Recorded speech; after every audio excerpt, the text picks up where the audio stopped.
Boa tarde, queridos e amados amigos da nossa querida e amada Rádio Catedral FM 106.7.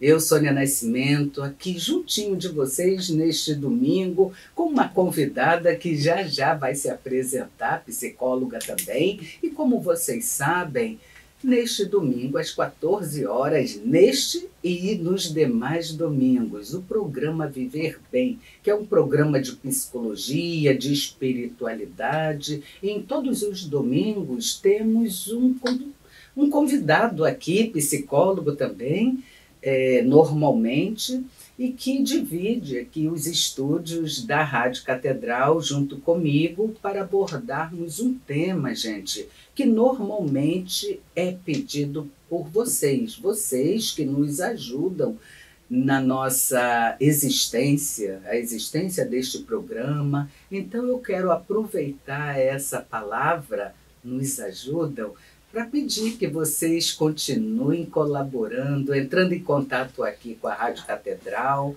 pelo e-mail do nosso programa, que é o viverbem@radiocatedral.com.br, ou pelo nosso WhatsApp também, que é o 3231-3560, para que vocês nos ajudem dando sugestões de temas para os nossos programas, né? Isso é muito rico, essa troca. E aí eu já quero agradecer.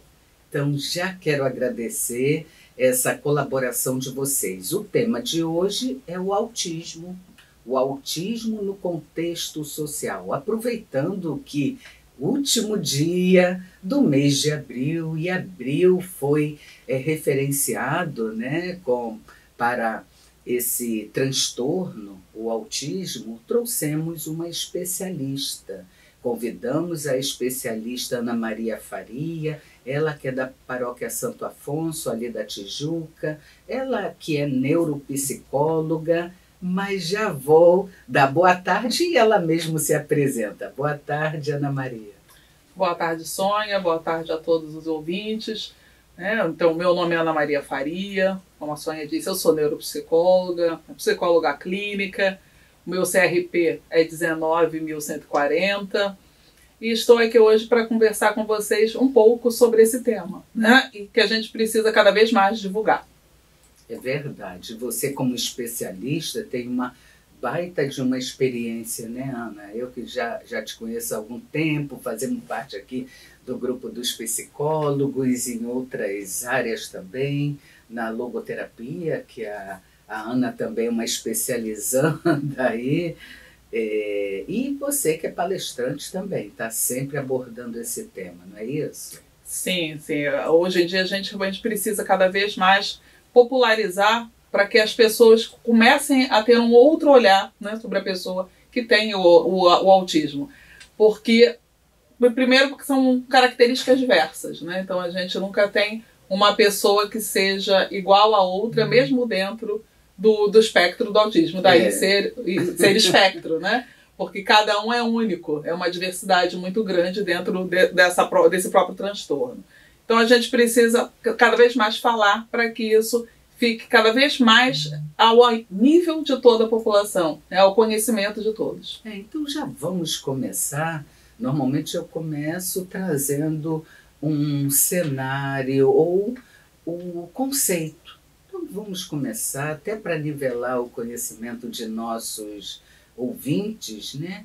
Explicando, Ana, o que é esse distúrbio neurológico, o que é esse transtorno, o que é o autismo? Então, o autismo ele é um transtorno do neurodesenvolvimento, né, caracterizado por comprometimento na comunicação, na interação social, associado a padrões de comportamento restritivos e repetitivos. E aí acabam impactando nas habilidades sociais, né, e outros comportamentos do indivíduo, além de trazer dificuldades, né, na interação social, mudando a forma como aquela pessoa percebe e como ela se comunica com o mundo, né? Então, basicamente se caracteriza pela dificuldade, né, em aspectos como engajamento, como a comunicação funcional e a regulação emocional.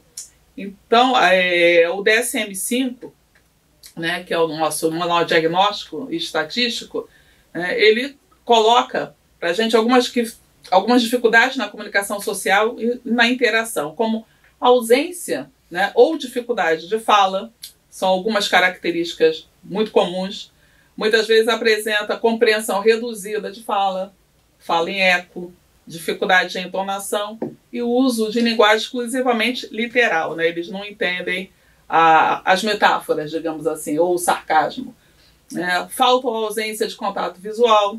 Muitas crianças autistas, desde muito pequena, não costumam fixar o olhar nos olhos de uma outra pessoa, né? Ou diante de uma interação, diante de um momento de conversa. Também tem dificuldade com gestos, com expressões faciais, corporais, ou seja, ela não consegue ler muito, né, a outra pessoa, o que a expressão facial da outra pessoa quer dizer. Então a gente precisa, né, nesse sentido, estar colaborando. Tem uma imagem corporal rígida, né, diferente do esperado pelos padrões sociais, o que está diretamente relacionado à dificuldade para coordenar a comunicação não verbal com a fala. Também dificuldade em entender e compartilhar emoções, o que implica em dificuldades para brincar com outras crianças, fazer amizades, iniciar interações e se relacionar com os outros.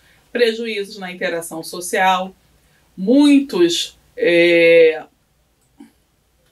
Acho interessante, bem interessante isso que você está colocando, Ana Maria, doutora Ana, porque, na verdade, não sou especialista e quando recebo, nós psicólogos clínicos recebemos muitos pacientes e temos esse acervo, né, esse conhecimento teórico aprendido na academia e nos estudos das especificidades, né, dos transtornos. Então, muitas das vezes há pacientes que já chegam com esse diagnóstico. Como eu não sou especialista, eu já faço esse encaminhamento. Mas o que eu estou entendendo é que o modo de interagir com o mundo de quem tem o transtorno do espectro autista ou o autismo, ele é diferente do que as pessoas que não têm, né? Quando você fala dessas características, que bom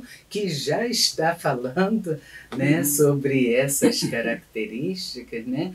Eu estou entendendo que as pessoas portadoras possuem dificuldades, inclusive, na reciprocidade em relação às outras pessoas. Você falou de comportamento rígido, né? E vamos falar um pouco mais, né? Mas o autismo, então, ele é uma doença? Como poderíamos chamar? Ele é um transtorno, é um distúrbio neurológico? Acho que você começou falando sobre isso. Isso, né? Ele é um transtorno do neurodesenvolvimento, né? Então, ele acaba ficando classificado em 3 níveis, né? A partir até da 5ª edição do, digamos que aí que a gente tem, né, do DSM-5, ele passa a ser dividido em um nível leve, moderado e severo, né? O nível 1, né, que seria o leve, é popularmente conhecido dessa forma quando o indivíduo precisa de pouco suporte. O 2, no moderado, cujo grau de suporte já é razoável, né? E no 3, conhecido como autismo severo, quando o indivíduo necessita de muito suporte.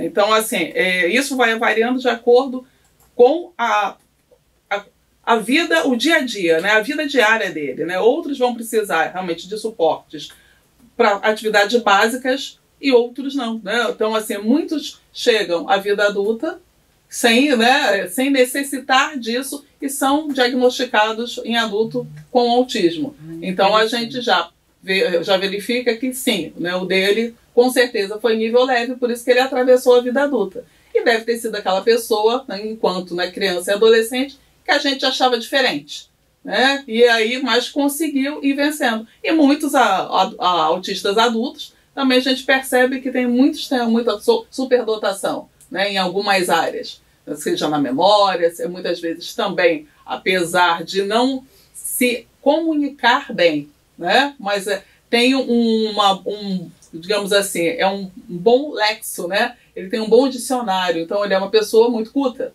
Então acaba tendo uma comunicação verbal também muito boa nesse sentido. E aí acaba ficando, de fato, né, como uma pessoa que tem digamos, um nível superior, né, de desenvolvimento, né, em algumas áreas. Aqui a Sandra Mota, da Paróquia São Judas Tadeu, ouvinte do programa, do nosso programa Viver Bem. Já quero agradecer a Sandra, que vez por outra, né, ela está colaborando aqui com a gente. Ela pergunta: por que atualmente o autismo é chamado de TEA, ou seja, transtorno do espectro autista? Me parece também, até onde me recordo, também não me recordo quando ele passou a ser chamado de TEA. Ela pergunta por quê. Eu, sinceramente, não sei. Não. Então, passo aí para a doutora Ana. Exatamente porque na última revisão que foi feita com os estudos, né, com a CID-11, com o DSM-5, foi observado justamente isso, né, que ele foi considerado um transtorno do neurodesenvolvimento, então é chamado de TEA, porque é transtorno do espectro autista, porque justamente nesse espectro a gente coloca como uma diversidade, né, de manifestações e que elas não são iguais para todos. Então, assim, cada indivíduo tem uma manifestação que é própria dele, em termos da manifestação e da própria intensidade. Então, por isso que acabou sendo um espectro, porque é uma amplitude muito grande. E foi, então, assim, a partir dessa última revisão que foi feita, né, junto aí com o CID-11 e o DSM-5. Então, foi a partir eu não sei falar a última, aí eu sei, a 5ª edição do manual. Para quem não sabe o que é DSM-5, o 5 significa a edição. Então, 5ª edição do Manual de Diagnóstico Estatístico de Transtornos Mentais, gente, DSM. Então, e a foi CID-11. a partir disso, né? Isso, e a CID, que é o Código Identificador das Doenças. Isso, Internacional das Doenças. Sim. Exatamente. Qual é a causa, então, do autismo? Olha, a causa ela é multifatorial.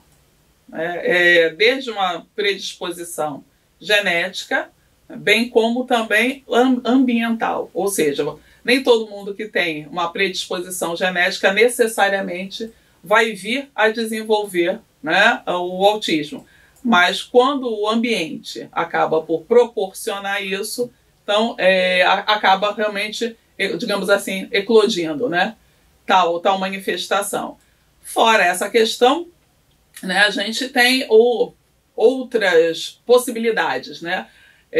Uma delas a gente vai dar até bom, né? Nessa época que a gente tem falado tanto de vacina não é fator de risco para desenvolvimento do TEA, né? Porque muitas vezes algumas falas, né, são nesse sentido, né? Então, assim, o que a gente tem realmente é que os fatores de risco, né, para um componente genético é o que acontece, né? Não tem um exame sanguíneo, né, para isso, específico, né, para isso.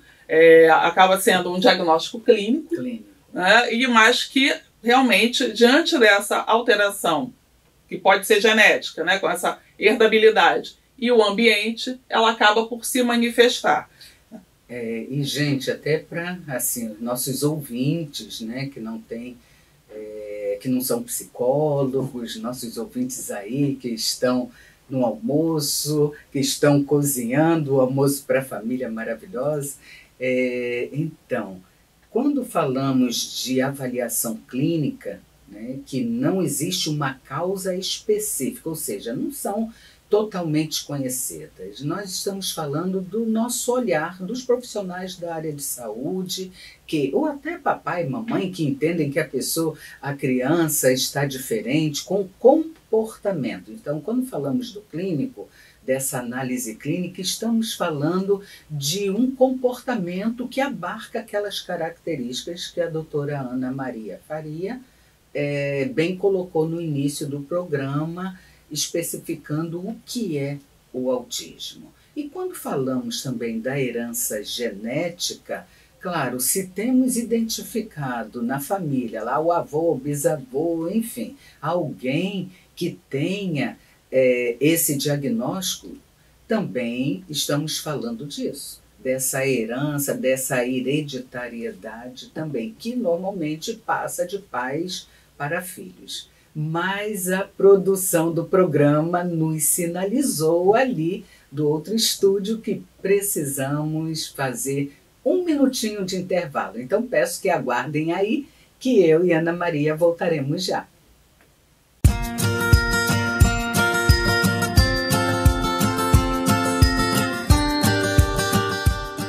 Boa tarde, queridos ouvintes do programa Viver Bem. Retornando aqui para o segundo bloco do nosso programa de Psicologia e Espiritualidade. E hoje a convidada é a Ana Maria Faria, da paróquia ali de Santo Afonso, na Tijuca. Ela que é especialista no tema de hoje, que é o autismo. Ela é neuropsicóloga também, gente. Então, nosso tema é o autismo no contexto social. Se você tem alguma dúvida ou precisa de um esclarecimento desse tema, sobre este tema, passa um WhatsApp aqui para a gente, 3231-3560, ou também pode passar um e-mail, viverbem@radiocatedral.com.br. E a produção está ligadinha para receber as mensagens de vocês, tá bom? Doutora Ana Maria, a ouvinte Sandra Mota, que já participou, ela não se identifica de onde é, mas numa pergunta anterior ela informou que é da paróquia São Judas Tadeu. Ela pergunta, afinal, quais são os sintomas do autismo? Vamos fazer, então, uma divisão, né? Sim. Os sintomas do autismo na primeira infância, que seria de 0 a 6 anos, porque a gente tem alguns marcos, né, do desenvolvimento, seriam, então, a demora para desenvolver a fala, né, a insistência numa rotina ou num comportamento desafiador quando algo foge do controle, pouco ou nenhum contato visual, ecolalia, né, um distúrbio de linguagem, né, um atraso aí nessa fala, ou a própria repetição, né, em si, estereotipias, comportamentos repetitivos. Isso tudo a gente consegue observar muito deles, a própria questão de uma disfunção também, de uma regulação emocional. Então isso a gente observa muito na primeira infância, né? São sinais muito comuns na primeira infância.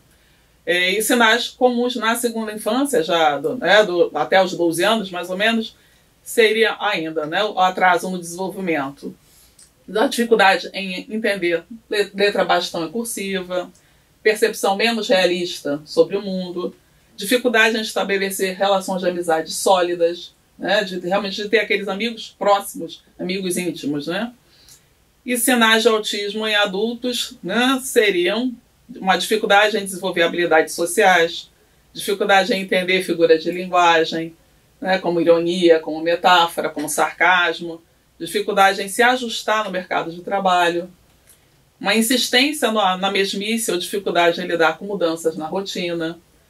E vale ressaltar que para o diagnóstico, né, que seja traçado mesmo que na vida adulta, é preciso que todos esses sinais tenham se iniciado durante a infância e persistido até então, né? Então, assim, é uma trajetória que a pessoa corre, né? Então a gente tem que fazer todos esses como se fosse essa costura, né, para chegar ao diagnóstico na vida adulta. Ele tem que realmente ter iniciado e ter tido todas essas dificuldades ao longo da vida.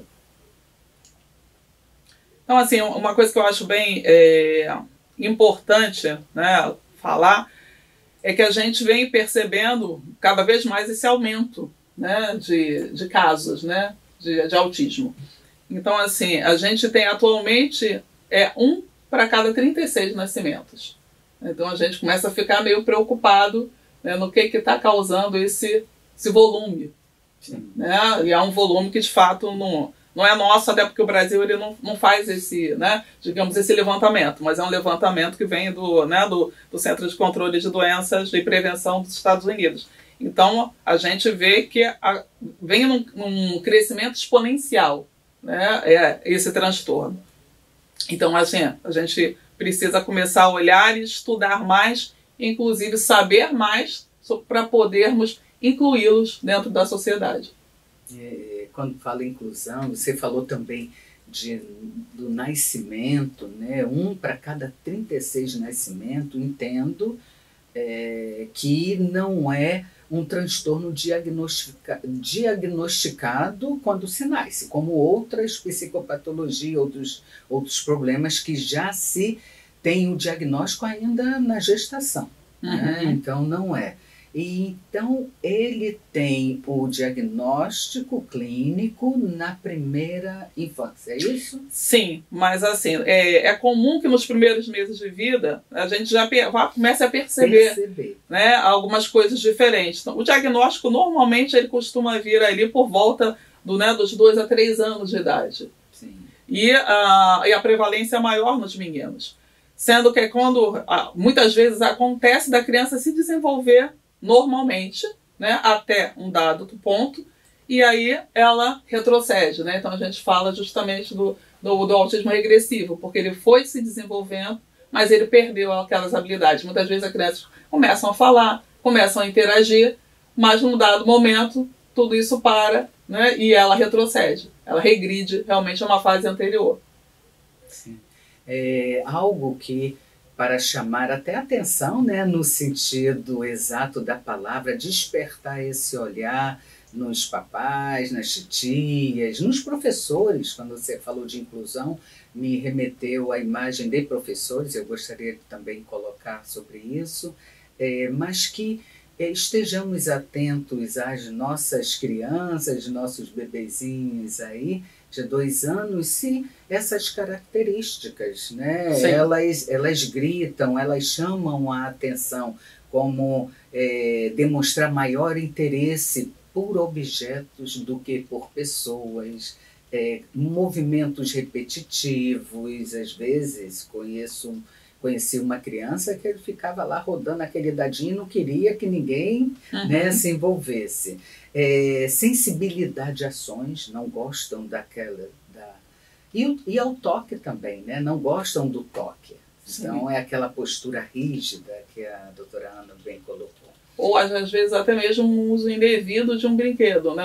Digamos assim, eu vejo eu brincar com um carrinho de fazer ele correr, eu vou me interessar somente pelas rodas, né? Eu fixo apenas em um ponto, né? Interesses restritos, né? Que acabam ficando. Então, realmente é muito importante que a gente fique atenta para poder cada vez mais começar cedo, né? Uma intervenção. Sim. Porque independente de, digamos assim, se tem um diagnóstico ou não fechado, o importante é que a gente desde cedo comece a fazer uma intervenção para trabalhar para que a criança possa se desenvolver, né, cada vez mais cedo, né, e ter com mais qualidade de vida. Porque ela pode ter uma vida com alguns limites, dependendo do grau né, de autismo, mas quanto mais precoce for identificado, maior será a inclusão, né, e os benefícios que esta pessoa, que portadora do autismo, a criança, que é pessoa,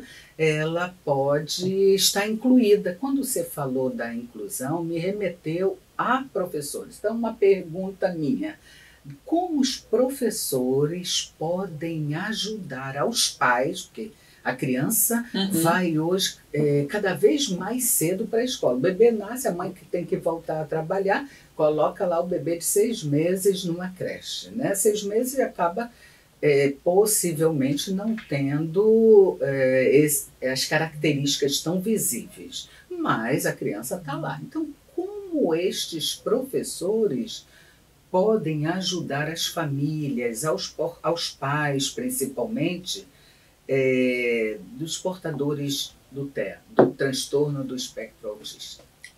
Então, a gente tem marcos do desenvolvimento, né? Mesmo que os professores, digamos, não tenham muito aprofundamento, né, nesses marcos, eles conhecem as crianças muito bem, né? Até pela própria experiência.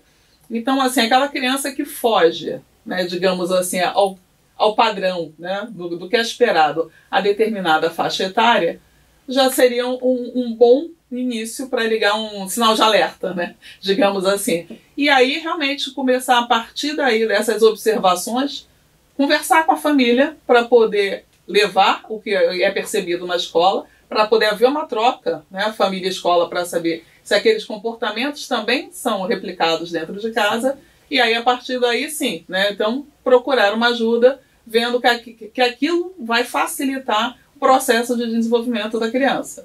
Então a gente precisa realmente estar observando, né, muito a criança, e os professores fazem isso com maestria. Aliás, né, se a gente quiser realmente entender criança, a gente tem que conversar sempre com o professor.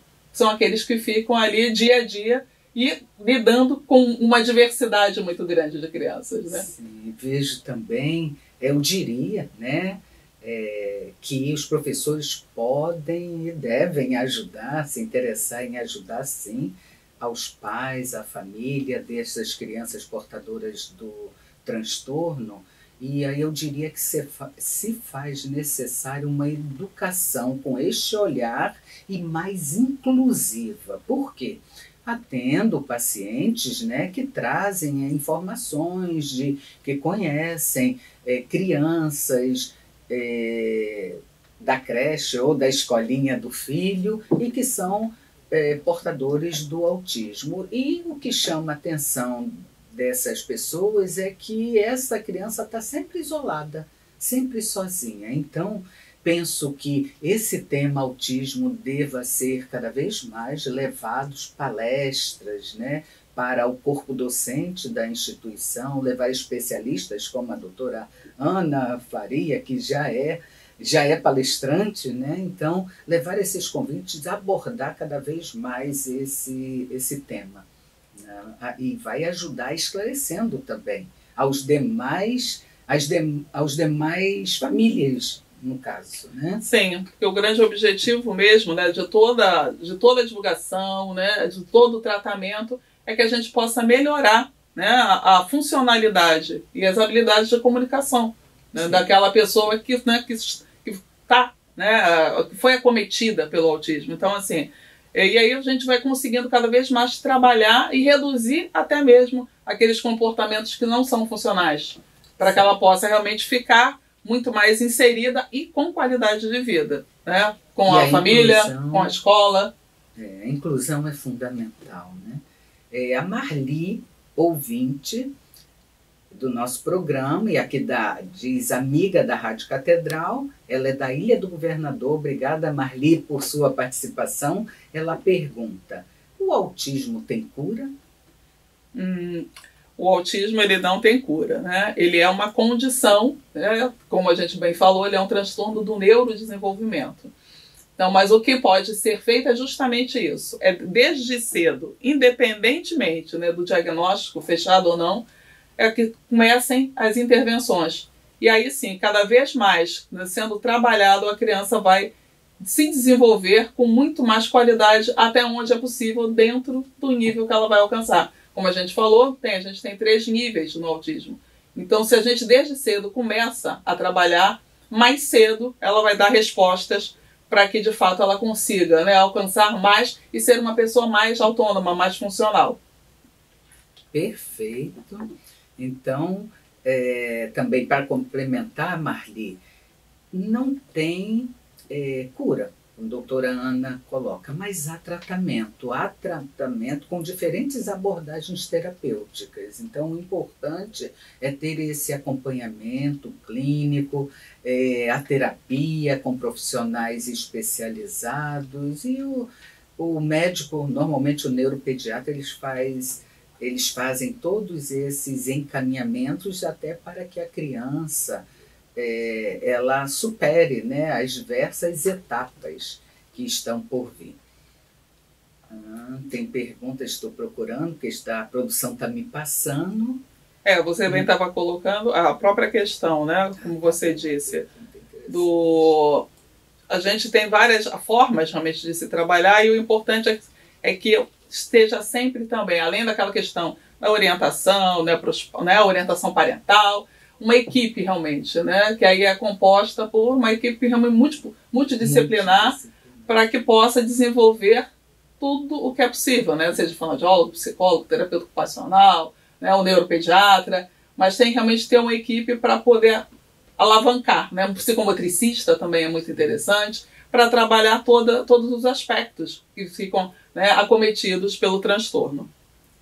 Eu quero convidar os nossos ouvintes a continuarem participando pelo 3231-3560, porque estão chegando perguntas muito interessantes, mas somente depois do intervalo, porque a produção sinalizou que precisamos fazer 1 minuto de intervalo. Mas, gente, lembre-se, será o nosso último bloco. Estão chegando perguntas, continuem colaborando aqui com a gente. E até já!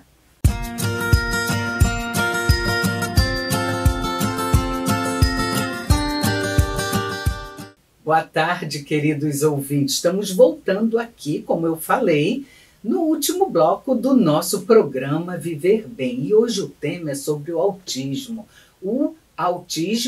no contexto social. E a pergunta que chegou, a ouvinte, ela não quer se identificar, pede não se identificar, e eu quero dizer para vocês que também pode fazer isso. Vocês podem identificar o e-mail, o nome e pedir, por favor, não me identifique, nós respeitaremos. Então, essa ouvinte que não quer se identificar, ela diz: sou mãe de filho autista, estou desempregada, mas gostaria de voltar a trabalhar. Há algum direito trabalhista que me beneficie enquanto mãe? Então, nós temos atualmente 3 leis, né, que apoiam o autismo. É a Lei Berenice-Piana, que ela estende, né, aos autistas os mesmos direitos das pessoas com deficiência, né, a primeira lei brasileira de inclusão. A gente tem a própria Lei Brasileira de Inclusão, que é um conjunto de normas com o objetivo de assegurar e promover os direitos das pessoas com deficiência em todo o território nacional. E a gente também tem a Lei Romeu Mignon, que estabelece a criação de uma carteira de identificação, né, da pessoa com autismo. Então, assim, o que, de fato, eu sei é que as pessoas que têm um filho, né, com um transtorno, elas podem ter redução de carga horária de trabalho. Então, assim, ela pode voltar a trabalhar e solicitar uma redução de carga horária trabalhista. Olha, que em virtude, né, da condição do filho. Então, isso é possível. Excelente. Então, muito bom reforçar isso, né? O direito reconhecido por lei na redução da jornada de trabalho ou a sua flexibilização, sim, né, sem prejuízo do salário. Então, uma mãe que não quer se identificar, que se diz mãe de filho autista, está desempregada, olha aí, retorno e a jornada de trabalho.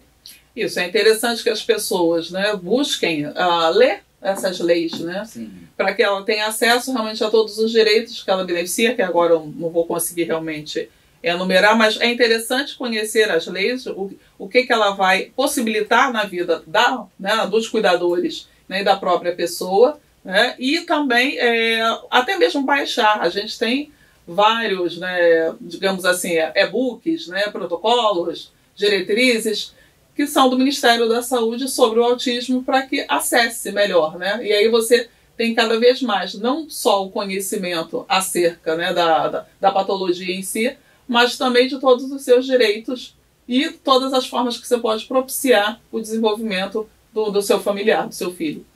Sim, perfeito. A ouvinte Zu, ela diz: sou mãe solo do João. Quero agradecer, Zu, acho que é isso, né? Mãe solo do João. A pergunta dela é: o adulto autista consegue trabalhar? Se consegue, qual seria a melhor profissão? Sou mãe de portador do transtorno e recebi o diagnóstico há poucos meses. Mas já estou apavorada. Primeira coisa, Zu, parabéns pela sua maternidade, que é dom, é graça. Né? E vou passar a pergunta, né? Não se desespere, não se apavore. Graças a Deus o João brilha e dá sentido à sua vida. Né? O adulto autista consegue trabalhar? Se consegue, qual seria a melhor profissão? Bom, conseguir trabalhar Tudo depende do nível em que ele se encontra, né? Apesar de, como a gente fala, se chega na vida adulta e só recebe diagnóstico agora, é nível leve. Então ele conseguiu passar por todo o aprendizado. E aí é muito mais uma questão, comumente, né, muito mais uma questão relacional em termos de trabalho. E aí vai depender daquele ambiente. Ou seja, a gente tem muitos já casos de inclusão dos neurodiversos, né, num ambiente de trabalho na qual aquela pessoa que tenha, como você colocou, uma questão sensorial, que não gosta de muito barulho, ou que não gosta de muita gente junto, um ambiente reservado, né, separado dos demais, às vezes trabalhando com fone de ouvido, para que ele possa fazer a produção.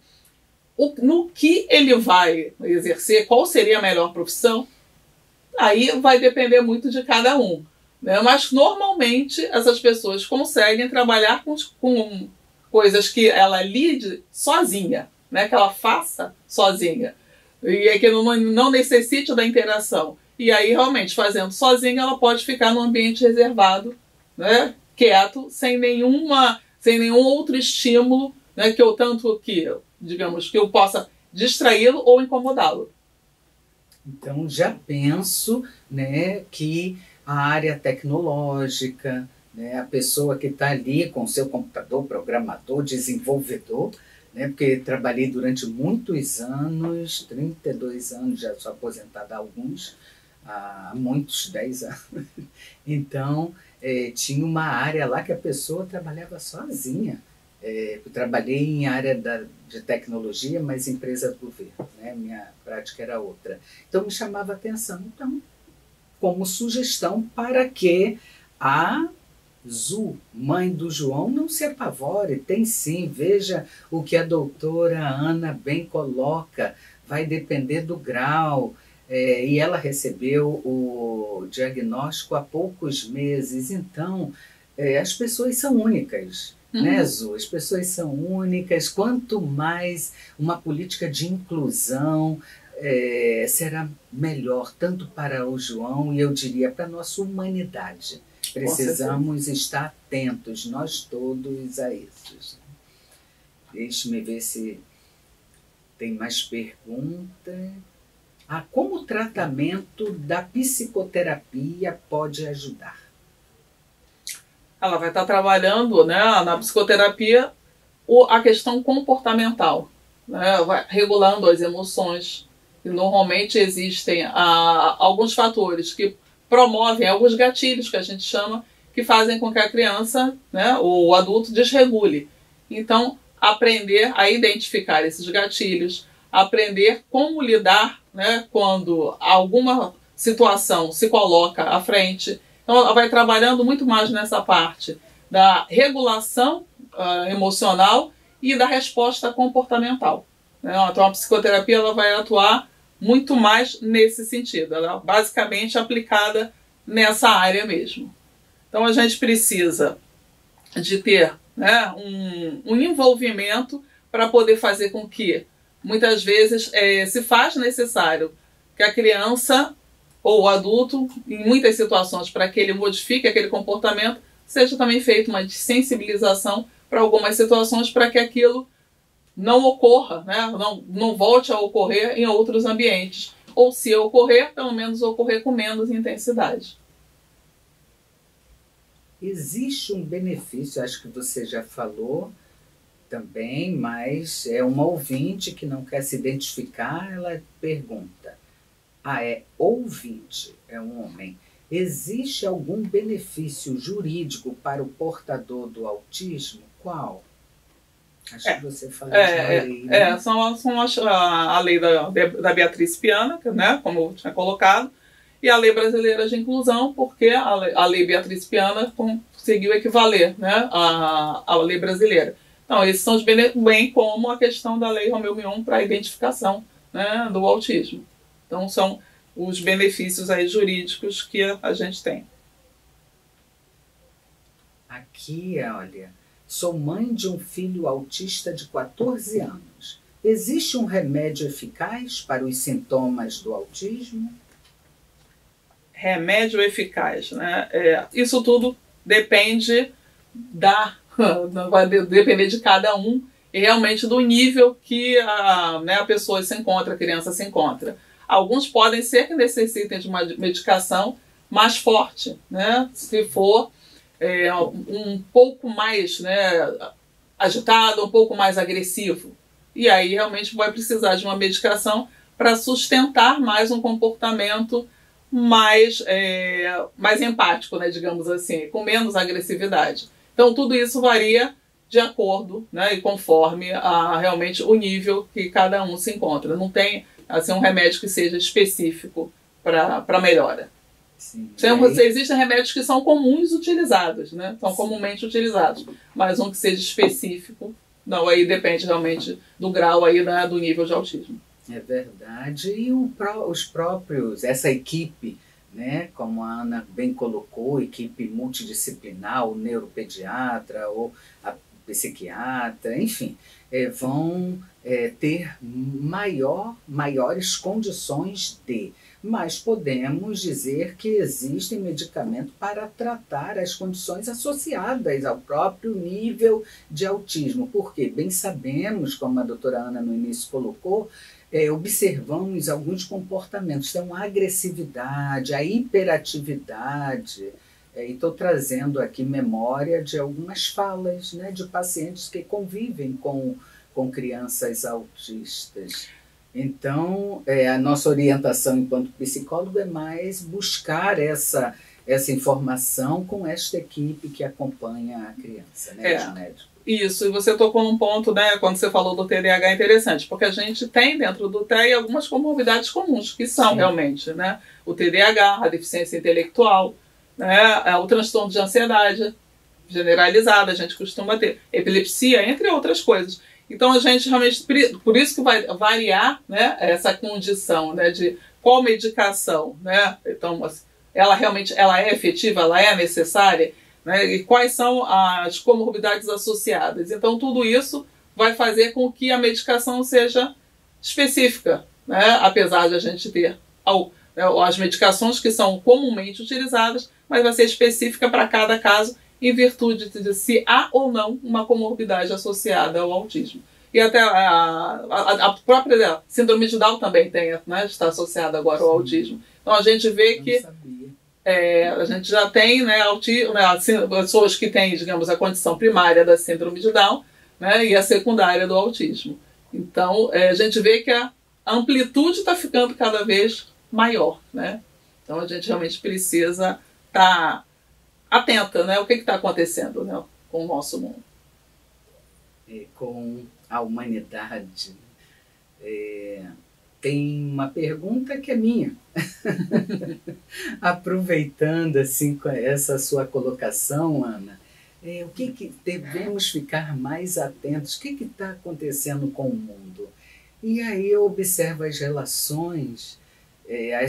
Costumo observar a síndrome da cabeça baixa, ninguém mais olha nos olhos, está todo mundo com seu celular, às vezes a família toda reunida numa mesa em restaurante, eu observei isso recentemente, mas cada um com seu celular e a criancinha que estava na cadeirinha de bebê estava lá com um iPad, passando, assim, e todos... Acredito, meu marido falou assim, eles estão conversando, entre eles, né? Entre eles, eu falei, não é possível mesmo. Ou seja, todos de cabeça baixa. Então, o que será que está acontecendo com a nossa humanidade? Se faz necessária rehumanizar as nossas relações, né? Não estou dizendo com isso que a causa do transtorno do autismo seja a falta de relações, falta de afeto, mas precisamos sim dar atenção a isso. O ser humano está cada vez mais distante daquilo que é essencial à saúde mental e, consequentemente, à saúde física. Então, a pergunta que é minha é como você que é especialista, como os pais, papai e mamãe, dicas, né? Devem lidar com a criança portadora de autismo ou com o autismo? Bom, primeiro é tentar entender, né, que a criança, e quando eu falo entender, é como se fosse uma tomada de consciência, né, que a criança, de fato, é diferente, né, ela percebe o mundo de uma forma diferente. Então, assim, muitas das vezes a criança não sabe, aí eu estou sempre referenciando a criança porque é importante, né, que a gente, digamos, reconheça isso o mais cedo possível. Ela não consegue, muitas vezes, verbalizar o que ela está sentindo, né, à medida que ela vai se desenvolvendo. E aí, se ela não consegue isso, ela acaba muitas vezes ficando agressiva, né, porque ela não se faz entender. E isso, como a gente bem sabe, gera uma agressividade. Então, é importante que a gente tente entender ali quais são os motivos daquele comportamento, que a gente possa criar estratégias efetivas, né, para que a criança não fique em determinadas situações. Então, os pais eles precisam realmente estar juntos, né, juntos nesse sentido. Reconheço que o meu filho realmente ele tem autismo e o que eu posso fazer, né? O que eu posso fazer a partir de então? E aí estar nesse sentido observando e tentando entender a partir daquela ótica da criança. Então, eu reconheço que ele muitas vezes tem uma dificuldade sensorial, ou eu reconheço tudo o que foge ao controle dele, para que eu possa ser como um mediador, né, digamos assim, para mediar essa relação dele com o mundo e propiciar o maior desenvolvimento possível dentre tudo o que se pode ser com uma equipe né, multidisciplinar e medicação, se necessário. Sim. A produção já sinaliza que o nosso programa terminou. Passa muito rápido, né, gente? Mas eu também quero dar contribuição para esta pergunta. Como os pais devem lidar com a criança que é portadora do autismo? Sobretudo, gente, com muito amor. O amor, né, vai ajudar no processo de desenvolvimento. A base de tudo é amor, sem desespero, sem apavoramento. E eu diria também que a criança portadora de autismo continua sendo uma pessoa humana, continua sendo uma criança. E todo ser humano gosta de receber elogios, não é mesmo? Então, reforçar quando essa criança que tem esse comprometimento, ela responder às etapas, às fases, às tarefas. Então, elogiar sempre, beijar muito, abraçar muito. Então, essa é a minha dica. Mas precisamos encerrar o programa. Eu quero agradecer a participação de todos. E, em nome da equipe da Rádio Catedral, agradecer a participação especial de uma especialista, a doutora Ana Maria Faria, especialista no assunto, e peço para que a doutora Ana deixe aqui o seu contato, fale para os nossos ouvintes e fale também uma mensagem para eles. Então, meus queridos ouvintes, né, o meu telefone de contato é 995728410 e a mensagem que eu deixo para vocês em relação ao nosso tema é que todos somos pessoas, né, e todos somos diferentes. Então, que a gente possa acolher e aceitar toda e qualquer diferença, porque todos somos humanos. Muito bonito isso. Vou aproveitar, então. Você já deixou seu contato, quero deixar o contato também da Clínica Vitor Frank, o WhatsApp 995066463. Somos uma equipe de psicólogos e atendemos pela abordagem logoterapia. A doutora Ana falou de pessoas, somos pessoas. Então, a minha mensagem é, gente, vale lembrar que o autismo não limita a pessoa de ser pessoa. Somente o preconceito faz isso. O preconceito, sim, limita a forma como enxergamos a pessoa e o que achamos que elas sejam capazes. Então, quero dizer que vale lembrar de quem realmente somos. Somente assim a gente vive bem a vida que a gente tem. Um abençoado domingo a todos e até o próximo programa.